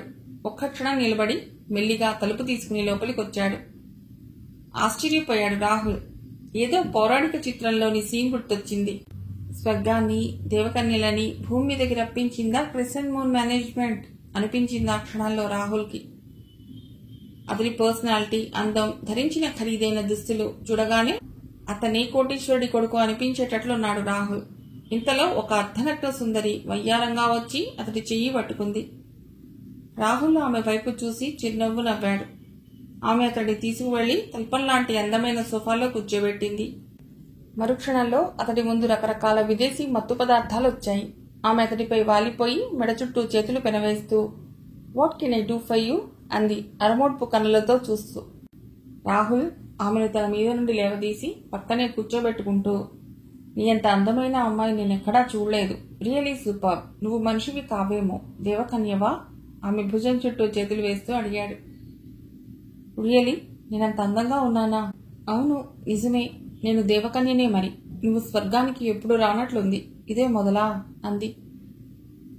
ఆహా, ఇది కాదు, నీతోనే ఇది మొదలు అన్నాడు ఆమెను మరింత దగ్గరగా తీసుకుంటూ రాహుల్. ఆమె పరవశిస్తూ యూ నాటీ అంది. నీ అందానికి తగ్గ సంగీతం కాదది. మంచి పాట వినిపించరాదు అడిగాడు రాహుల్. ఏం పాట కావాలి? అతడి భుజం మీద నుండి లేస్తూ అందామె. Waiting with your sweet memories అన్నాడు. Very nice song, like you అంది వెడుతూ ఆమె. రాహుల్ ఆమె వెళ్లగానే సరిగ్గా కూర్చుని బాటిల్ ఒకటి తీసుకుని మూత తీసి గ్లాసులోకి పంపుతూ ఆ హాల్ అంతా పరీక్షించసాగాడు తాగకుండా. అక్కడ దాదాపుగా 50-60 మంది దాకా ఆడపిల్లలున్నారు. స్టేజ్ మీద ఉన్న 4 ఆడపిల్లలు నగ్నంగా నిలబడి నృత్యం చేస్తున్నారు. ఆ వినిపించే సంగీతం కర్ణ కఠోరంగా ఉంది. రకరకాల విద్యుత్ దీపాలు ఆరుతూ వెలుగుతూ నగ్న సుందరీమణుల అందాన్ని జిగేల్మనిపిస్తున్నాయి. ఒక్కో సోఫా దగ్గర టేబుల్ మీద నగ్నంగా నిలబడి చేతులెత్తిన ఓ ఆడపిల్ల బొమ్మ టేబుల్ లైట్. ఆ కాంతి అంతవరకే పరిమితంగా చాలా తక్కువగా వెలుగునిస్తూ పరిసరాన్ని చీకటిగా కనిపింపచేస్తోంది. అక్కడున్న ఆడామగ ఎవరికీ బట్టలు సరిగ్గా లేవు. సోఫాల్లోనూ కింద పరిచిన ఖరీదైన కార్పెట్ మీద పడి దొర్లుతున్నారు. సామూహికంగా సాగుతున్న ఆ అసభ్య శృంగారాన్ని నిర్వికారంగా చూడసాగాడు రాహుల్. రిసెప్షన్లో ఎవ్వరూ లేరు. జుగుప్సాకరంగా ఉన్న మాటలతో, చేతులతో పశువుల్లా ప్రవర్తిస్తున్నారంతా. డబ్బుతో ఈ అభాగినుల అందాల్ని కొనుక్కునే ఈ పెద్ద మనుషులు తెల్లవారాక వేదికలెక్కి స్త్రీ జనాభ్యుదయం, స్త్రీ జనోద్ధరణ అంటూ ఉపన్యాసాలిస్తారు అనుకున్నాడు రాహుల్. పగలొక తీరు, రాత్రొక తీరుగా గడిపే మనిషిని చూసి కాలం నవ్వింది అన్నట్లుగా అతడు కోరిన పాట కించిత్ విషాదపూరితమైన హాసంతో మొదలయ్యింది. ఒక్కసారిగా 10 మంది ఆడపిల్లలు అతడి చుట్టూ మూగారు. అంత అందమైన అతడి తలకట్టుని, మొహాన్ని చేతులతో నిమురుతూ అతని ఒడిలో వాలిపోతున్నారు. రెచ్చగొడుతూ అతడి భుజాలపై వేలాడుతున్నారు.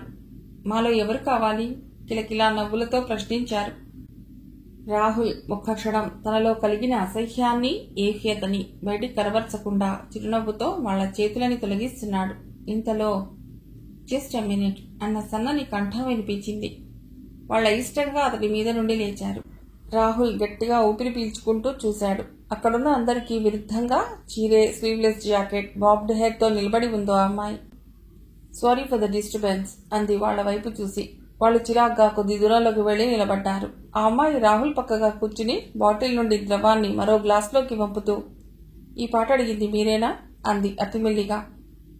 అవును ఆశ్చర్యంగా ఆమె వైపు చూస్తూ అన్నాడు రాహుల్. ఈ పాటేనా మీరు అడిగినది? ఓ స్లిప్ అతడి కళ్ళకి ముందుగా ఉంచుతూ మళ్లీ అడిగిందామె. ఈసారి ఈ మాట గట్టిగా అంది. రాహుల్ ఆ స్లిప్లోకి చూసి ఒక్క క్షణం విచలితుడయ్యాడు. అది సీక్రెట్ రైటింగ్లో రాయబడి ఉంది ఇలా. అంటే దీనర్థం psychotropic drugs mixed, be careful, keep your car last in parking lot, joining in 30 minutes అని. ఇది సీక్రెట్ రైటింగ్లో అతి క్లిష్టమైన ప్రక్రియ. ఇంత సునాయాసంగా వ్రాయగలిగిన ఈమె ఎవరై ఉండవచ్చు? ఆశ్చర్యంగా ఆమె వైపు చూశాడు రాహుల్. ఆశ్చర్యాన్ని కనబరచవద్దు అన్నట్లుగా కళ్లతో సంజ్ఞ చేసిందామె. రాహుల్ ఆ స్లిప్ జేబులో పెట్టుకున్నాడు. ఆమె వెళ్లి రిసెప్షన్లో కూర్చుంది. ఐసీ, ఈమె ఇక్కడ రిసెప్షనిస్ట్ అన్నమాట అనుకున్నాడు రాహుల్. ఇంతలో 2 నగ్నసుందరులు అతడిని నృత్యానికి ఆహ్వానించారు. అతడిని లాక్కెడుతున్నట్టుగా తీసుకెళ్లారు డయాస్ మీదికి. ముందు కొంచెం తడబడ్డా తర్వాత ఈజీగానే వాళ్ళని ఫాలో అయ్యాడు. అతడి రూపం, సున్నితమైన అతడి ప్రవర్తన అక్కడి ఆడపిల్లల్ని ఆకర్షించాయి. వాళ్ళు ఒకరి తర్వాత ఒకరు అతడితో డాన్స్ చేయసాగారు. 10 నిమిషాలు దాటాయి. 15, 20 దాటింది. రాహుల్ వాచి వైపు చూసుకున్నాడు. సారీ గర్ల్స్, నాకు అర్జెంట్ పని ఉంది అన్నాడు. అప్పుడే పెడతావా? ఇంకా చాలా ప్రోగ్రామ్స్ ఉన్నాయి అన్నారు వాళ్ళు చుట్టూ ముగ్గుతూ. ఈసారి వచ్చినప్పుడు అని గబగబా బయటికొచ్చాడతడు. పాపం కొత్తవాడిలా ఉన్నాడు అనుకుని గట్టిగా నవ్వుకున్నారు వాళ్ళు. ఆవరణ దాటి గేట్ బయటికొచ్చి కార్ స్టార్ట్ చేసి అన్ని కార్లకి చివరగా ఆపుకుని కూర్చున్నాడు రాహుల్. అక్కడంతా బాగా చీకటిగా ఉంది. 10 నిమిషాలు గడిచాక తెలిసినట్లుగా వడివడిగా నడుస్తూ రాహుల్ కార్ దగ్గరకొచ్చిందామె. చూస్తూనే కార్ డోర్ తెరిచాడు రాహుల్. ఆమె కూర్చోటం ఆలస్యం, కార్ స్టార్ట్ చేశాడు. కొద్ది దూరం వచ్చాక ఆమె అడిగింది, నాతో ఏం పని? నాకు నమ్మకమైన అసిస్టెంట్ కావాలి అందుకని అన్నాడు రాహుల్. ఏదైనా ఇన్వెస్టిగేషనా, ఎక్స్పెరిమెంటా? ఏమిటి, మీరు ఇన్వెస్టిగేషన్స్లో కూడా అసిస్ట్ చేయగలరా? అయితే ప్రస్తుతానికి ఎక్స్పెరిమెంట్. ఎప్పుడు, ఎక్కడ? Sunday afternoon Indian Institute of సైన్సెస్లో మధ్యాహ్నం 12 గంటలకి రావాలి. అలాగే అందామె. గాలికి ఆమె జుట్టు ఎగురుతోంది. ఆమె దృష్టి రోడ్డు మీద ఉంది. రాహుల్ ఆమె వైపు చూస్తూ, మీరెందుకు ఇక్కడ పనిచేస్తున్నారు? అది నా వృత్తి ధర్మం కనుక.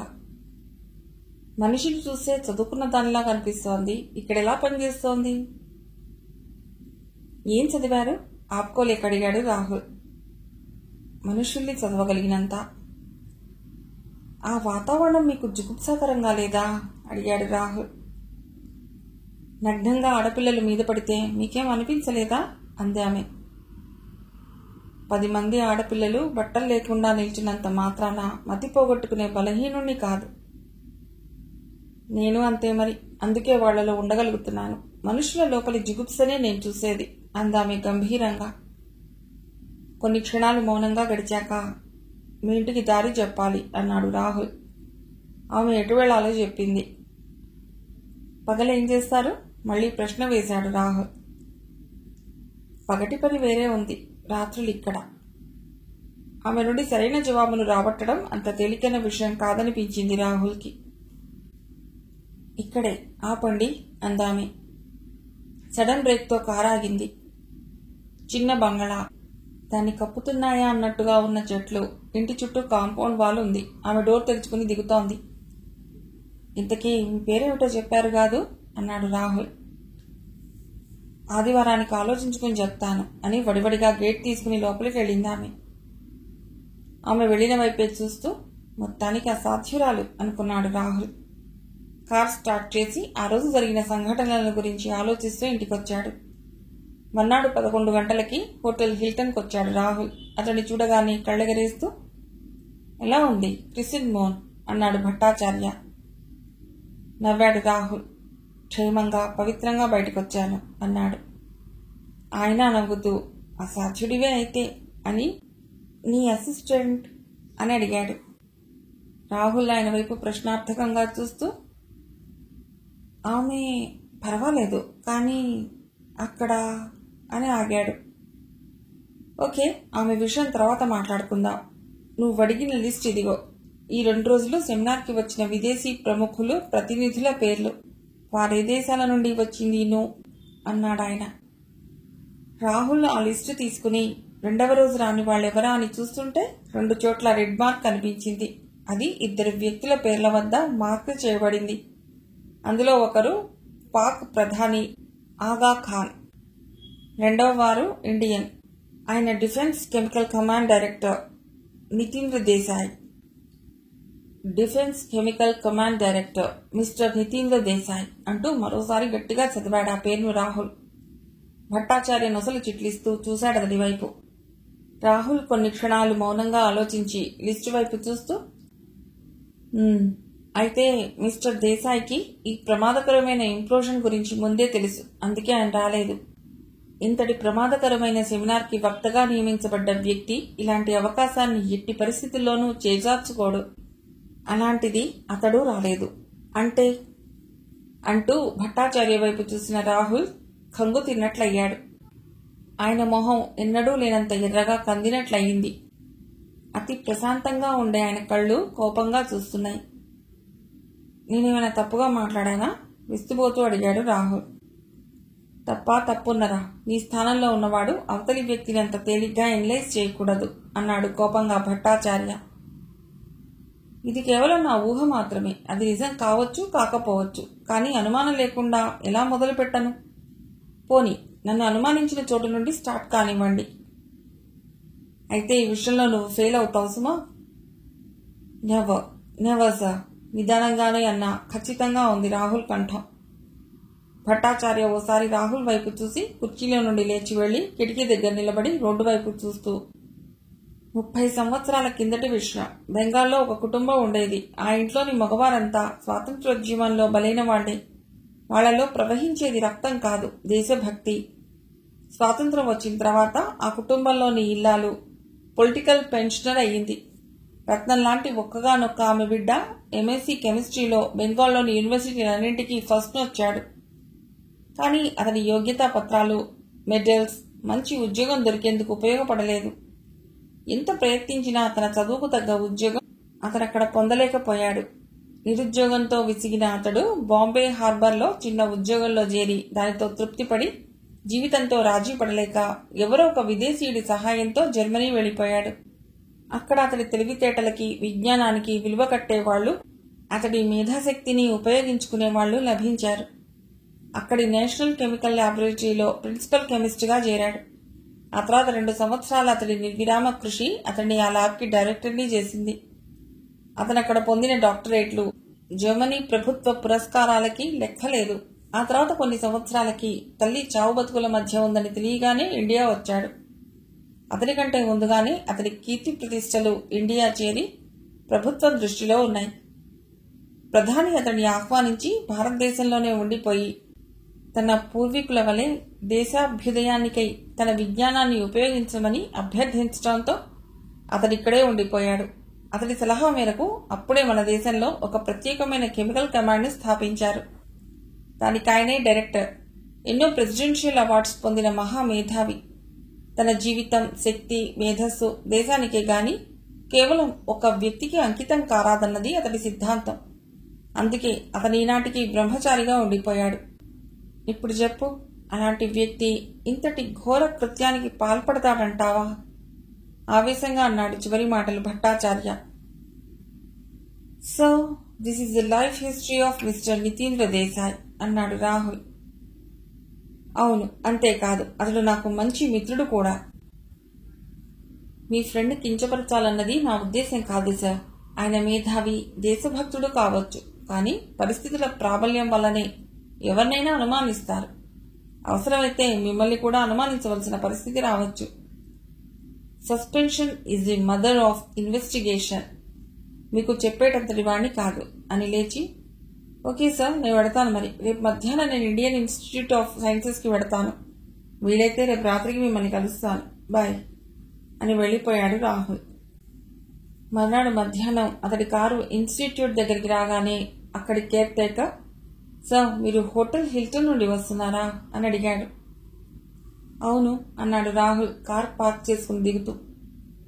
కేర్ టేకర్ సెక్యూరిటీ అసిస్టెంట్ కి తాళాలు ఇచ్చి ల్యాబ్ చూపించమని అన్నాడు. అతడితో నడుస్తున్న రాహుల్ ల్యాబ్ ఎదురుగా ఉన్న చెట్టు కింద నిలబడ్డ ఆ అమ్మాయిని చూశాడు. సెక్యూరిటీ అసిస్టెంట్ తాళాలు తీసేటందుకటు వెళ్లాడు. రాహుల్ ఆమె వైపు చూస్తూ హలో అన్నాడు. ఆమె చదువుతున్న బుక్ మూస్తూ అతడి వైపు తిరిగింది. ఒక్క క్షణం కటార్పగా చూశాడు రాహుల్. ఆమెలో ప్రశాంతమైన అందం తమాషాగా ఉంది. మొన్నటి ఆమె రూపానికి నేటి వేషధారణకి పోలిక లేదు. ఆ రోజు బాబ్డ్ హెయిర్ స్థానే బారైన జడ, చీరె, జాకెట్తో అచ్చంగా ఆంధ్రుల ఆడపడుచులా ఉంది. ఆ రోజు కంటే ఈ డ్రెస్లో మీరు చాలా బాగున్నారు అన్నాడు రాహుల్. అది అక్కడ వేయవలసిన వేషం అంతే, తుంచేసినట్లుగా అంది. రూపధారణలో మార్పే గాని మాట్లాడే తీరులో ఏ తేడా లేదు అనిపించింది రాహుల్కి. నన్ను ఇక్కడికి పిలిచిందెందుకు? సూటిగా అడిగింది. ఓ అవును గదు, పదండి ల్యాబ్లోకి వెడదాం అంటూ ముందుకు నడిచాడు రాహుల్. లోపలికి వచ్చి తన బ్రీఫ్ కేస్ తెరిచి కొన్ని పరికరాలు టేబుల్ మీద పెడుతూ ఒక ఫైల్ తీశాడు ఆమె వైపు చూస్తూ. భట్టాచార్య మీకు ఏం చెప్పారో ఏం చెప్పలేదో తెలీదు గాని ఇప్పుడు మనం చేయబోయే ఈ ఎక్స్పెరిమెంట్ టాప్ సీక్రెట్. దానికి సంబంధించిన వివరాలు ఈ ఫైల్లో ఉన్నాయి, చదవండి అన్నాడు. ఇది టాప్ సీక్రెట్ కాబట్టే ఆయన నన్ను వినియోగించారు అందామె ఫైల్ అందుకుంటూ. ఎక్కడా కించిత్ కూడా దొరకని ఆమె మాటల చాకచక్యానికి అభినందించాడు మనస్సులోనే. ఇంత తెలివైంది గనకనే భట్టాచార్య తనకి అసిస్టెంట్గా నియమించింది అనుకుంటూ తను తెచ్చిన టెస్ట్ ట్యూబ్స్ తీసి స్టాండ్లో బిగించసాగాడు. అప్పటికే కేర్ టేకర్ ల్యాబ్ తలుపు దగ్గరగా వేసి వెళ్లిపోయాడు. ఆమె ఫైల్ చుట్టం పుట్టే తలెత్తేసరికి రాహుల్ ఎక్స్పెరిమెంట్ చేస్తూ పక్కనే ఉన్న పేపర్ మీద క్యాల్కులేషన్స్ చేస్తున్నాడు. ఆమె ఫైల్ మూసేసి అతడి పక్కగా వచ్చి నిలబడింది. రాహుల్ ఆ పేపర్ ఆమెకిచ్చి వీటి రిజల్ట్స్ తర్వాత చెప్పండి అంటూ మళ్లీ తన పనిలో నిమగ్నమయ్యాడు. కంప్యూటర్ వేగంతో ఆమె ఇచ్చిన రిజల్ట్స్ చూసి కళ్లతోనే ప్రశంసించాడు రాహుల్. దాదాపు గంటన్నర తర్వాత ఆమె సహాయంతో ఆ గ్యాస్ ని అనలైజ్ చేసి ఎవాల్యుయేషన్ రిపోర్ట్ ప్రిపేర్ చేశాడు. అన్నీ రాసుకుని ఒక కవర్లో పెట్టుకున్నాడు. ఈ లోపల ఆమె పరికరాలన్నీ శుభ్రం చేసి ఎక్కడివక్కడ సర్దేసింది. అన్నిటినీ బ్రీఫ్ కేసులోకి సర్దుకుని బయటకొచ్చారిద్దరు. సెక్యూరిటీ అసిస్టెంట్ వచ్చి తాళాలేసుకుని వెళ్లాడు. రండి, మీ ఇంటి దగ్గర డ్రాప్ చేస్తాను అన్నాడు రాహుల్ కార్ డోర్ తెరిచి పట్టుకుంటూ. ఆమె వచ్చి కూర్చుంది. రాహుల్ డోర్ వేసి తిరిగి వచ్చి తన సీట్లో కూర్చుని కొంచెం ముందుకు పోనిచ్చి కేర్ టేకర్ కి థ్యాంక్స్ చెప్పి బయటకొచ్చాడు. కార్ని స్లోగా డ్రైవ్ చేయసాగాడు. మీ గురించి 3 విషయాలు చెప్తానిప్పుడు అన్నాడు రాహుల్. ఆమె నొసలు చిట్లించి అతడి వైపు చూసింది. రాహుల్ ఆమె వైపు చూడకుండా రోడ్డు మీదనే దృష్టి నిలిపి, నంబర్ 1, మీరు సైన్సెస్ లో పోస్ట్ గ్రాడ్యుయేట్. నంబర్ 2, మీరు ఉద్దేశపూర్వకంగా ఏదో కారణం చేత క్రిసెంట్ మూవ్ లో ఉద్యోగం చేస్తున్నారు. నెంబర్ 3, ప్రభుత్వానికి మీరొక ఇన్ఫర్మేషన్ సోర్స్గా ఉపయోగపడుతుండవచ్చు. ఆమె కరెక్ట్ అన్నాడు రాహుల్. ఒక్క క్షణం ఆమె అందమైన కళ్ళలో ఆశ్చర్యం తొణికిసలాడింది. మౌనంగా రోడ్డు వైపు చూడసాగింది. కారు రద్దీ లేని రోడ్డు మీద పెడుతోంది. రాహుల్ ఆమె వైపు తిరిగి, ఈరోజు పేరేమిటో చెప్తానన్నారుగా అన్నాడు. అన్నీ తెలుసుకోగలేంది, నా పేరు తెలియదా అందామె. పెద్ద కష్టమేం కాదు గాని మీ నోటి మీదుగా విందామని. అయితే వినండి. నాది, నా యొక్క అనే అర్థం వచ్చే పదాలన్నీ చేర్చుకోండి. అందులో అన్నిటికంటే అందమైనది నా పేరు. రాహుల్ నవ్వుతూ అన్నాడు. బాగుంది పొడుపు కథ. ఇది నేను తెలుసుకునే లోపే మీ ఇల్లు వచ్చేసింది అంటూ కారాపాడు. ఆ అమ్మాయి డోర్ తెరుచుకుని దిగుతోంది. నెక్స్ట్ టైం మళ్ళీ నేను ఒంటరిగా కలుసుకునే అవకాశం కలిగితే నేను మీ పేరుతోనే పిలుస్తాను అన్నాడు రాహుల్. అంతసేపటికి ఆమె పెదవులపై అలవోకగా మెరిసిందో చిరునవ్వు. వెళ్ళిపోయిందామె. రాహుల్ నాది, నా యొక్క అనే అర్థాన్నిచ్చే పేర్లను గురించి ఆలోచిస్తూ కార్ని హోటల్ హిల్టన్ దగ్గరికి వచ్చి ఆపాడు. రాహుల్ 7వ ఫ్లోర్లో ఛాంబర్కి వెళ్లేసరికి భట్టాచార్య ఎవరితోనో ఫోన్లో మాట్లాడుతున్నాడు. రాహుల్ వెళ్లి నిశ్శబ్దంగా కూర్చున్నాడు. భట్టాచార్య ఫోన్ పెట్టేస్తూ, రేపు ఆ శిథిలాలన్నీ ఇస్తారట. ఆ ఇంప్లోజన్ ఏ కారణంగా జరిగింది ఇంతవరకు ఎవరికీ అంతుపట్టడం లేదట. ఎక్స్పర్ట్స్ పరీక్ష చేస్తున్నారని డీజీపీ చెప్పాడు ఇప్పుడు. అవును, నువ్వు వెళ్లిన పనేమైంది? భట్టాచార్య మాటలు పూర్తి కాకముందే రాహుల్ ఇవాల్యుయేషన్ రిపోర్టున కవర్ చేతికిచ్చాడు. విషయం ఏటన్నట్టుగా చూశాడు భట్టాచార్య, కవర్ డ్రాయర్లో దాస్తూ రాహుల్ వైపు. ఇది మ్యాన్మేడ్ రెయిన్ అని చెప్పాను కదా ఆ రోజు, అది అక్షరాలా ప్రూవ్ అయింది. దాన్ని ధృవపరుస్తూ సిల్వర్ ఐడైడ్ కంటెంట్ నాకు ఎక్స్పెరిమెంట్లో కనిపించింది ఈరోజు. అసలు ఇది ఎలా జరిగిందంటే, సిల్వర్ ఐడైడ్ ని ఒక ప్రత్యేక విమానపు నాజిల్స్ ద్వారా నల్లని బబ్బుల్లోకి విపరీతమైన ప్రెషర్తో స్ప్రే చేస్తారు. దాన్ని రెయిన్ సీడింగ్ టెక్నిక్ అంటారు. కానీ శత్రువులు ఏం చేశారంటే, సిల్వర్ ఐడైడ్తో పాటు మైకోటాక్సిన్, ట్రైకోథిసిన్ అనబడే విష పదార్థాలను కూడా ప్రయోగించినట్లు ఈ రోజుటి ఇవాల్యుయేషన్ వల్ల తెలుస్తోంది. ఇంత భయంకరమైన ప్రయోగాన్ని ఆ గ్రామంపై ప్రయోగించి ఏం సాధించదలుచుకున్నారు? సాలోచనగా అన్నాడు భట్టాచార్య. అసలు శత్రువు టార్గెట్ ఏదో ముఖ్య స్థావరం కావచ్చు. అది వాతావరణంలోని ఆకస్మిక మార్పుల వల్ల ఈ గ్రామానికి డైవర్ట్ అయి ఉండవచ్చు. ఎలా అంటే, ఈ కృత్రిమంగా వర్షం కురిపించడం అనే ప్రక్రియ అనేక వాతావరణ స్థితిగతుల మీద ఆధారపడి ఉంటుంది. ముఖ్యంగా క్లౌడ్ ఫిజిక్స్ లో అనుభవోద మేధావుల సహకారం లేనిదే ఇది సాధ్యపడదు. ఎందుకంటే విండ్ స్పీడ్ అంటే గాలి వేగం, అది వెళ్లే దిక్కు విండ్ డైరెక్షన్, టెంపరేచర్ మబ్బుల్లోని ఉష్ణోగ్రత, హ్యూమిడిటీ తేమ, ఎయిర్ ప్రెషర్ గాలి ఒత్తిడి, క్లౌడ్ డెన్సిటీ మబ్బు యొక్క సాంద్రత, వీటికి సంబంధించిన పుష్కలమైన పరిజ్ఞానం కలవాళ్లు మాత్రమే దీన్ని చేయగలరు. అయితే ఇప్పుడు మనం వెంటనే చేయవలసిన పని ఒకటి ఉంది సార్ అన్నాడు రాహుల్. అతడి ఎనాలిసిస్ ని అభినందిస్తున్నట్లుగా చూస్తూ, ఏమిటది అన్నాడు భట్టాచార్య. ఈ ఇవాల్యుయేషన్ రిపోర్ట్ కాపీని మన ICMR Indian council of medical research లో అతి నమ్మకస్తుడై ఉండి మైక్రోబయోకెమిస్ట్రీలో బాగా అనుభవం ఉన్న సైంటిస్ట్కి ఇచ్చి దీనికి యాంటీడోట్ గురించి ఆలోచించవలసిందని చెప్పండి అన్నాడు. భట్టాచార్య కొద్ది క్షణాలు ఆలోచించి, ICMR లో chief scientist officer doctor Christopher అని ఒక ఆయన ఉన్నాడు. అతడు మంచి ఇంటెలిజెంటే గాక డిసిప్లిన్ ఉన్నవాడు. రేపు నేను అతన్ని కలిసి ఈ రిపోర్ట్ ఇస్తాను. అతనికి ఇవ్వటం వలన విషయం రహస్యంగా ఉంచబట్టమే కాక నివారణకి మందు కూడా త్వరలో కనుక్కోగలడు అన్నాడు. రాహుల్ కుర్చీలో నుండి లేచాడు, వెళ్ళడానికి అన్నట్లు. ఈ వాల్యుయేషన్ మీద క్లారిఫికేషన్స్ ఏదైనా కావలిస్తే నువ్వు కలవాల్సి వస్తుందేమో అన్నాడు భట్టాచార్య. అంత అవసరమే రాకపోవచ్చు. ఒకవేళ అత్యవసరమైతే ఇక్కడి నుండి టెలిఫోన్లో మాట్లాడతా గాని ఎవరిని పర్సనల్ గా కలవను అంటూ, తర్వాత కలుస్తాను సార్ అంటూ వెళ్లిపోయాడు రాహుల్. కూలిపోయిన బిల్డింగ్ శకలాలను తీసేందుకు లేజర్ని మాట్లాడారు. ఉదయం 9 గంటలకి మొదలైంది పని. ఆర్కియాలజీ వాళ్లు దగ్గరుండి మరీ చేయిస్తున్నారు. ఎందుకంటే అది ఒకనాటి మొఘలాయుల భవనం. వాటి అడుగున ఆనాటి నాణాలు, కొన్ని చిహ్నాలు గాని మరిన్ని చారిత్రాత్మక ఆధారాలు గాని లభిస్తాయోనని పరిశీలిస్తున్నారు. మేస్త్రి దగ్గరుండి పనివాళ్లు త్వరగా పనిచేసేటట్టు చూస్తున్నాడు. పనివాళ్లందరిలో ముస్లిం కుర్రవాడు హుషారుగా తన పని చేయటమే కాక తోటి పనివాళ్ల చేత కూడా చురుగ్గా పనిచేయిస్తున్నాడు. అతడి మాట తీరు, ఉత్సాహము మేస్త్రికి ముచ్చట వేశాయి. అతడు బిల్డింగ్ కూలిన చోట నిలబడి గోడల పెళ్లలను మట్టిని తట్టలోకి ఎత్తుతున్నాడు. క్రెయిన్స్ పెద్ద పెద్ద రాళ్లను తీసేస్తున్నాయి. కూలిన గోడలు అడ్డదిడ్డంగా విరిగిపడక రంపం పెట్టే చెక్కను కోసినట్లుగా రాతితో కట్టిన ఆ గోడ అలా కనిపించటం చూసి ఆశ్చర్యపోయాడతడు. ఆ గోడ అడుగు భాగాన్ని చేతితో రాసి చూశాడు. ఎక్కడా ఎత్తుపల్లాలు రాకుండా సాఫీగా తెగినట్లుగా ఊడింది గోడ. బేటా, కొంచెంసేపు కూర్చో, చాయ్ తాగుదు గాని రా, తర్వాత చేద్దువు అన్నాడు మేస్త్రి దాదా. పర్వాలేదు దాదా, పెద్దగా అలసిపోయిందేముంది అన్నాడా కుర్రవాడు మధ్యాహ్నం కూడా పని ఆపకుండా. సాయంకాలం అయింది. ఒక వంతు పని జరిగింది. అందరూ పని ఆపి దగ్గరలో ఉన్న హ్యాండ్ పంప్ దగ్గర కాళ్ళు చేతులు మొహాలు కడుక్కుంటున్నారు. ఒకవైపు పూర్తిగా బేస్మెంట్ దాకా తీశారు. పక్కకి జారిన మట్టిని తట్టలోకి పారతో లాగుతున్న అతడికి 2 ఎర్రటివి అణిగిపోయిన డబ్బాలు కనిపించాయి. పార జారవిడిచి ఆ రెంటిని తీశాడతడు. ఒక్క క్షణం నిశితంగా గమనించి రేకులా మారిన వాటిని బనియన్లో వేసుకుని పైన షర్ట్ తొడుక్కుని పారా తట్ట అక్కడ పడేసి వాళ్ల దగ్గరకు వచ్చాడు. తను కూడా కాళ్ళు చేతులు మొహం కడుక్కున్నాడు. దాదా అందరికీ కూలీ డబ్బులు ఇచ్చాడు. వెళ్తున్నా దాదా అన్నాడతడు డబ్బు తీసుకుని. రేపు కూడా రా బేటా, ఇంకా 4 రోజుల పనుంది అన్నాడు మేస్త్రి దాదా.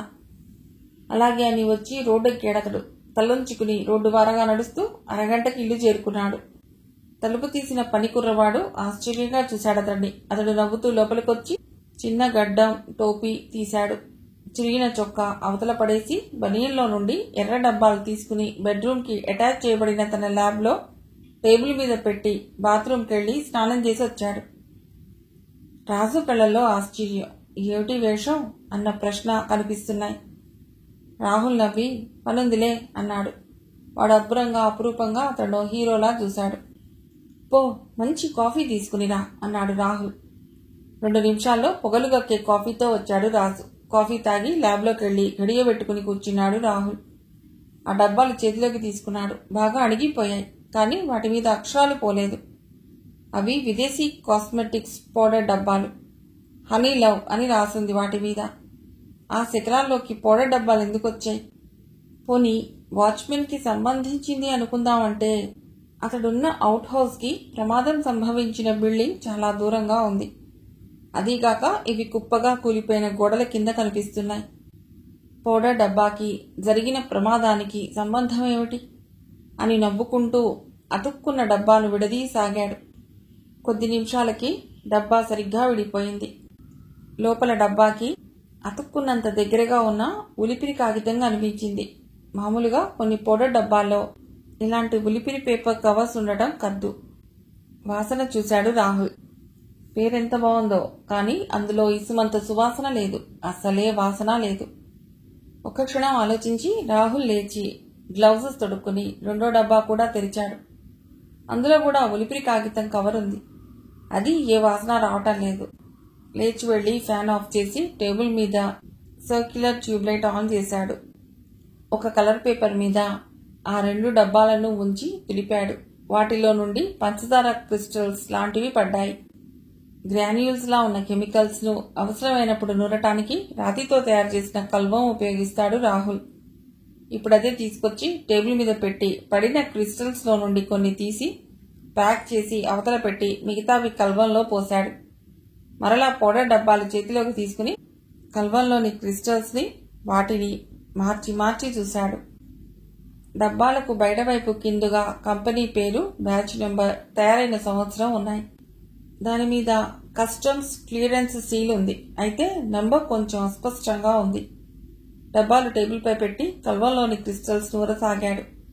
కానీ అవి ఏమాత్రం నలగలేదు. ఆశ్చర్యపోయాడు. ఇంత చిన్న క్రిస్టల్స్ నలక్కపోవడం ఏమిటి? అవతలకు వెళ్లి బీకర్తో నీరు తెచ్చి కొద్దిగా కల్వంలో పోసి దాన్ని అవతల పెట్టాడు. ఇప్పుడు మళ్లీ నూరబోతుండగా కాలింగ్ బెల్ 3 సార్లు మోగింది. భట్టాచార్య వచ్చినట్లది సంకేతం.